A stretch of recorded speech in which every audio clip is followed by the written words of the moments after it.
व्यापारिक संगठन एवं पत्र व्यवहार कक्षा 12 अध्याय 2 बिक्री साहित्य एवं बिक्री बढ़ाने के साधन। आज हम अध्ययन करेंगे बिक्री बढ़ाने के साधनों का। एक व्यापारी के लिए बिक्री बढ़ाने के क्या क्या साधन हो सकते हैं, इसका अध्ययन हम करेंगे। बच्चों, ये बहुत ही इंटरेस्टिंग अध्याय है। इसमें हम बिक्री बढ़ाने के साधनों पर चर्चा करेंगे और इसके साथ साथ ये भी देखेंगे कि किन किन कौन से ऐसे साधन हैं जिनका इसके अंतर्गत प्रयोग किया जाता है। जैसे यहाँ पर आपकी स्क्रीन पर दिखाई दे रहा है पहला हेडिंग, दुकान की सजावट। दुकान की सजावट से आशय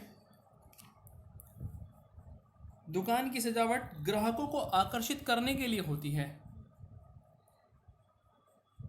इसका अर्थ यह है कि दुकान के अंदर अच्छी एवं सुंदर अलमारियां एवं रंगाई पुताई आदि साफ सफाई की व्यवस्था उचित प्रकार से हो।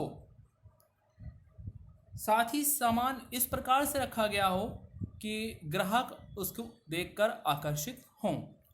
तो दुकान की सजावट इस प्रकार से होनी चाहिए कि ग्राहक उन्हें देखकर आकर्षित हों। दूसरा हेडिंग आता है इसमें, कुशल विक्रेताओं की नियुक्ति। आधुनिक युग प्रतियोगिता का युग है। इसमें व्यवसायी के लिए बिक्री करना एक कला है। अतः उसे स्वयं तो अपनी सभी वस्तुओं का ज्ञान होना ही चाहिए, परंतु इसके साथ साथ उसे ऐसे साधन भी प्रयोग करने चाहिए जिससे ग्राहक उसके वस्तुओं की ओर, उसके व्यवसाय की ओर आकर्षित हों। इसमें एक कहावत है कि ग्राहक दुकानदार पर भाग्य से आता है। ग्राहक दुकान पर भाग्य से आता है, इसलिए विक्रय कला में दक्ष विक्रेता में यह रुचि होनी चाहिए कि वह अपने ग्राहक को समझ सके। अर्थात अपने साथ साथ उसे, यदि वह विक्रय के लिए किसी अन्य व्यक्ति को भी नियुक्त करता है तो उसे ऐसे कुशल व्यक्तियों को नियुक्त करना चाहिए जो ग्राहक को अब व्यवसाय की ओर आकर्षित कर सकें। तीसरा हेडिंग, विज्ञापन। विज्ञापन जैसा कि हम आजकल अपने चारों ओर देखते हैं, पोस्टर्स, समाचार पत्र पत्रिकाएं, विज्ञापन बोर्ड, होर्डिंग्स बोर्ड, तो इनमें हम एक एक कर कर इस पे चर्चा करेंगे। विज्ञापन एक ऐसा विषय वस्तु है जिसके संबंध में जानकारी देने के लिए वर्तमान में सबसे अच्छा साधन माना जाता है।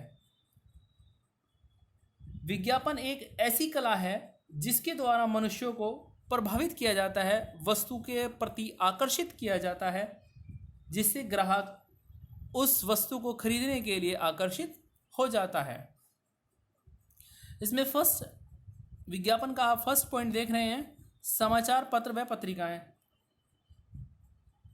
जिन व्यक्तियों के घर में प्रतिदिन न्यूज़पेपर समाचार पत्र आते हैं, उसमें भी वो देख सकते हैं कि प्रतिदिन कुछ ना कुछ विज्ञापन, किसी स्कूल्स का विज्ञापन, किसी व्यवसाय दुकान का विज्ञापन, किसी नए शोरूम का विज्ञापन, इस प्रकार से बहुत सारे विज्ञापन उसमें होते हैं। और अलग से इसके लिए मैगजीन्स वगैरह, पत्रिकाएं वगैरह भी आती हैं। Second, posters. जगह जगह दीवारों पर पोस्टर्स लगे होते हैं। आपने देखा होगा अपने आसपास, अपने इर्द गिर्द काफ़ी पोस्टर्स लगे होते हैं।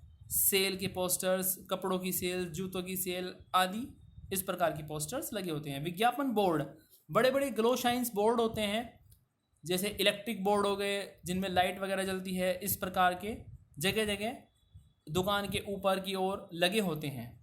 बिजली द्वारा सजावट। कुछ लोग इलेक्ट्रिक बल्बों का प्रयोग करके बिजली के द्वारा भी अपनी दुकान का, अपने व्यवसाय का, अपनी वस्तुओं का विज्ञापन करते हैं और वह बहुत ही आकर्षित होती है। पांचवा, रेडियो एवं टेलीविज़न। रेडियो एवं टेलीविज़न के माध्यम से भी व्यापारी अपने व्यापार की वस्तुओं का विज्ञापन करते हैं। टेलीविज़न पर आप देख सकते हैं अनेक प्रकार के एक्टर्स, एक्ट्रेस, स्पोर्ट्समैन्स आदि वस्तुओं के विज्ञापन करते आपको दिखाई देते ही हैं। विज्ञापन के संबंध में अब आपको एक सूची बनानी है, ये आपका होमवर्क होगा। एक सूची बनानी है कि इसके अतिरिक्त और विज्ञापन किन किन माध्यमों से हो सकते हैं, उनके नाम एवं उनके विषय में संक्षिप्त टिप्पणी लिखकर एक सूची आप तैयार करेंगे। धन्यवाद।